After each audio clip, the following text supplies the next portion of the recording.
कथेचे नाव आहे गुरुदक्षिणा. प्राचीन काळातील ही एक कथा आहे. एक गुरु आपल्या आश्रमासाठी खूप चिंताग्रस्त होते.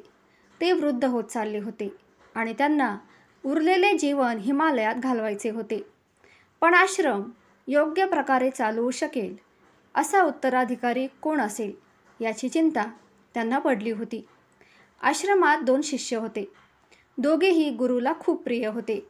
एके दिवशी गुरूंनी त्यांना बोलावून घेतले.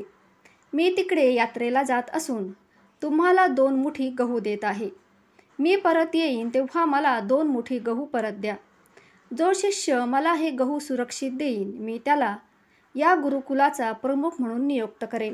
दोघांनी गुरूंना आज्ञा पाळू असे वचन देऊन निरोप दिला. काही महिन्यानंतर गुरु परत आले. त्यांनी दोघांपैकी एका शिष्याला बोलावून घेतले. पहिला शिष्य त्या गव्हाची पुरचुंडी बांधून त्याची पूजा करीत होता. त्यांनी गव्हाची पुरचुंडी गुरूंना दिली. त्यातील गहू पार सडून गेले होते. आता त्याचा कोणताही उपयोग नव्हता. नंतर गुरूंनी दुसऱ्या शिष्याला बोलावले. तो गुरूंना आश्रमाच्या मागे घेऊन गेला. तेथे त्याने समोरचे शेत दाखवून गुरूंना सांगितले, ते हिरवेगार आलेले पीक पाहताय ना, ते तुम्ही दिलेल्या 2 मुठी गव्हातून उभे राहिले आहे. त्यामुळे आपण मला क्षमा करा. तुम्ही दिलेले गहू मी तुम्हाला परत देऊ शकत नाही. डोलणारे हिरवेगार पीक पाहून गुरु प्रसन्न झाले. ते म्हणाले, जो शिष्य गुरुचे ज्ञान वाटतो तोच उत्तराधिकारी होण्यास पात्र आहे आणि गुरूंसाठी हीच खरी गुरुदक्षिणा आहे. सामान्यतः गुरुदक्षिणेचा अर्थ बक्षीस व आर्थिक मोबदला असा घेतला जातो, परंतु तो अर्थ खरा नाही. गुरुदक्षिणेचा अर्थ खूप व्यापक आहे. गुरुकडून प्राप्त झालेल्या शिक्षणाचा किंवा ज्ञानाचा प्रचार प्रसार व त्याचा योग्य उपयोग जनकल्याणासाठी करावा हीच खरी गुरुदक्षिणा आहे. गुरुदक्षिणेचा अर्थ शिष्यांच्या परीक्षा संदर्भातही घेतला जातो.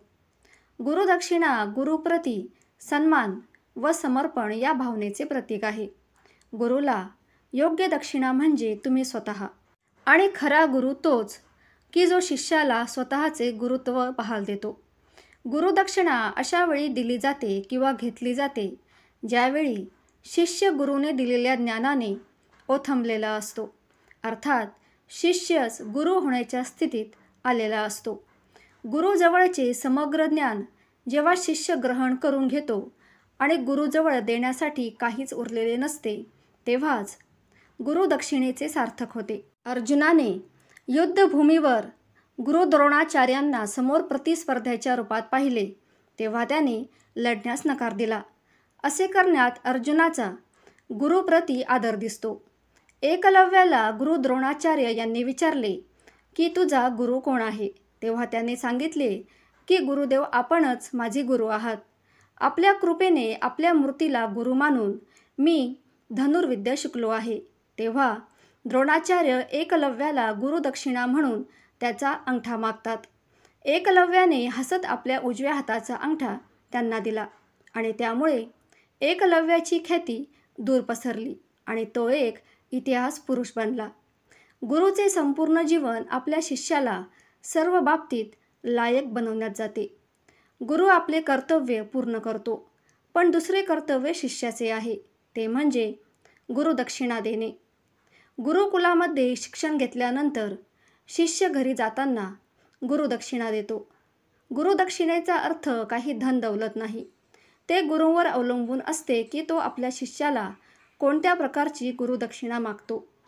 गुरु आपल्या शिष्याची परीक्षा घेतात. अनेकदा गुरुदक्षिणा मागतात.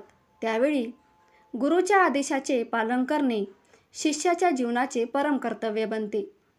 विवेकानंदांनी गुरूंचा आदर्श घेऊन संपूर्ण जगात धर्माचा प्रचार व प्रसार केला.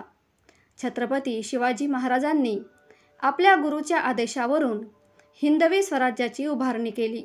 कृष्ण आणि बलराम यांनी संदीपन ऋषीच्या आश्रमात राहून शिक्षण पूर्ण केले आणि गुरुदक्षिणा देण्याची वेळ आली तेव्हा गुरुने मगरीने गिळलेल्या आपल्या पुत्राला परत मिळवून द्यावे अशी गुरुदक्षिणा कृष्णाकडे मागितली. आणि दक्षिणा देण्यासाठी कृष्ण आणि बलराम याने यमराजाकडे जाऊन त्यांचा पुत्र परत आणून दिला. अंगुलीमालासारखा क्रूर दरोडेखोर बुद्धांमुळे भिक्षू बनला. असे गुरूंचे सामर्थ्य असते. गुरुच योग्य शिष्याला शोधून काढतात. आणि आपण योग्य शिष्य असाल तर आपल्याला गुरु शोधण्याची गरज नाही, तर गुरु स्वतः तुमचा शोध घेत येतात. फक्त तुम्ही गुरुदक्षिणा देण्यासाठी तयार राहा. व्हिडिओ आवडल्यास चॅनलला सबस्क्राईब अवश्य करा आणि तुम्हा सर्वांना गुरुपौर्णिमेच्या मंगलमय शुभेच्छा. धन्यवाद.